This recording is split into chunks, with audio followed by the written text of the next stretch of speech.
Iran దగ్గర సముద్ర తీరం ఎందుకు ఎర్రగా మారింది?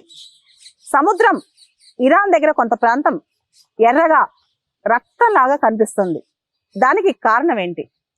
మనందరూ తెలుసు, ఇరాన్ దగ్గర స్ట్రైట్ ఆఫ్ హార్ముజ్ ఉంటుంది. ఈ స్ట్రైట్ ఆఫ్ హార్ముజ్ ఈ ప్రాంతంలోనే హార్ముజ్ ఐలాండ్ అని చెప్పి ఒక ఐలాండ్ ఉంటుంది. ఈ ఐలాండ్ ఇరాన్ కిందకే వస్తుంది అనమాట.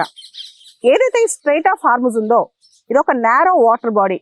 ఇది పర్షియన్ గల్ఫ్ ని, గల్ఫ్ ఆఫ్ ఒమన్ ని కనెక్ట్ చేస్తాయి. అయితే ఈ స్ట్రైట్ ఆఫ్ హార్ముజ్ లో ఉన్న హార్ముజ్ దీవి, ఏదైతే హార్ముజ్ ఐలాండ్ ఉందో దాన్ని రెయిన్బో ఐలాండ్ అని కూడా అంటారు. అది రకరకాల కలర్స్ లో కనిపిస్తూ ఉంటుంది అనమాట.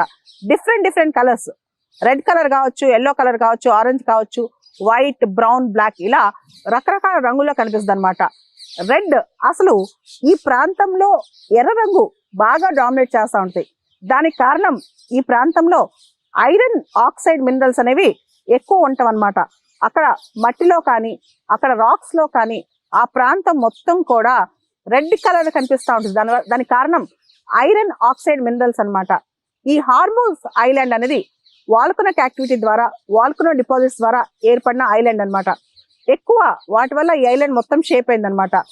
వర్షం వల్ల ఈ రెడ్ కలర్ గా కనిపించే మట్టి కావచ్చు, రాక్స్ కావచ్చు, ఇదంతా కూడా మనకి రెడ్ గా మారిపోతాయి. ఆ నీరంతా రెడ్ గా వస్తుంది అనమాట. ఈ ప్రాంతంలో వర్షం చాలా అరుదుగా పడుద్ది. వర్షం పడినప్పుడు మాత్రం ఈ ఐరన్ ఆక్సైడ్ ప్రాపర్టీస్ వల్ల ఈ రాక్స్ లేదా ఈ సాయిల్ కానీ ఇవన్నీ కూడా అదంతా కరిగి వర్షం లాగా రెడ్ గా పెద్ద సముద్రం లాగా మారిపోయి అది పారుకుంటూ వెళ్తుంది. ఈ హార్ముజ్ ఐలాండ్ నుంచి ఎర్ర రంగు నీళ్లు పారుకుంటూ వెళ్ళిపోయి సముద్రంలో కలుస్తాయి. అక్కడున్న ప్రాంతం మొత్తం రెడ్ కలర్ లాగా ఎర్ర రంగులో కనిపిస్తుంది అనమాట.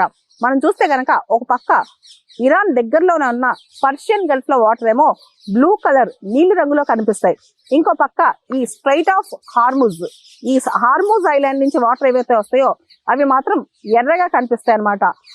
ఇరాన్ క్యాపిటల్ తెహరాన్ నుంచి ఈ ప్రాంతం, ఏదైతే ఇరాన్ క్యాపిటల్ తెహరాన్ ఉందో అక్కడి నుంచి ఈ ప్రాంతం దాదాపు 1080 కిలోమీటర్స్ ఉంటుంది అనమాట. చూడటానికి వర్షం పడుతున్నప్పుడు చాలా అందంగా రెడ్ కలర్ లో కనిపిస్తూ ఉంటుంది అనమాట. అంతేకాదు అక్కడ ఆరెంజ్ కలర్, ఎల్లో కలర్ కూడా కనిపిస్తుంది. దానికి ప్రధానమైన కారణం సల్ఫర్ కాంపౌండ్స్ ఉంటాం అనమాట. తర్వాత వైట్ కలర్ సాల్ట్ డిపాజిట్స్ ఈ ప్రాంతాలు ఎక్కువ ఉండటం వల్ల తెలుపు రంగు కూడా కాస్త కనిపిస్తూ ఉంటుంది. తర్వాత బ్రౌన్ అండ్ బ్లాక్, ఇక్కడ వాల్కనిక్ మరియు సెడిమెంటరీ రాక్స్ ఉండటం వల్ల కూడా బ్రౌన్ కలర్, బ్లాక్ కలర్ లో కనిపిస్తూ ఉంటాయి అనమాట.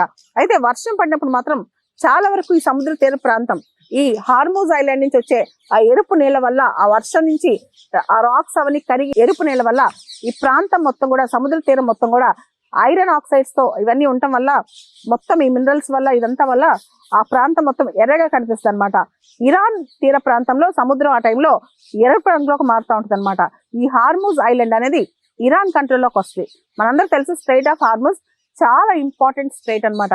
అయితే రీసెంట్ గా ఈ ట్రెండ్ బాగా కనిపిస్తుంది. ఎరుపు రంగుతో సముద్రం కనిపించడం వల్ల ఇప్పుడు చాలా మంది అసలు షాక్ గురవుతున్నారు. ఇంత ఎర్రగా ఎలా ఉంటుంది సముద్రం?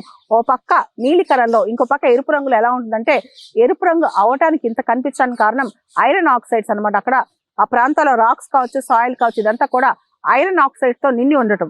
ఇలా సముద్రం రెడ్ గా ఉండటం చూసి ఎన్విరాన్మెంటల్ ఎక్స్పర్ట్స్ అందరూ కూడా ఎవరూ కంగారు పడద్దు, ఇది ఆల్గాల్ బ్లూమ్స్ కానీ రకరకాల పొల్యూషన్ వల్ల కాదు, ఇది చాలా న్యాచురల్ ప్రాసెస్, దీనివల్ల ఎటువంటి హార్మ్ లేదని చెప్తున్నారు.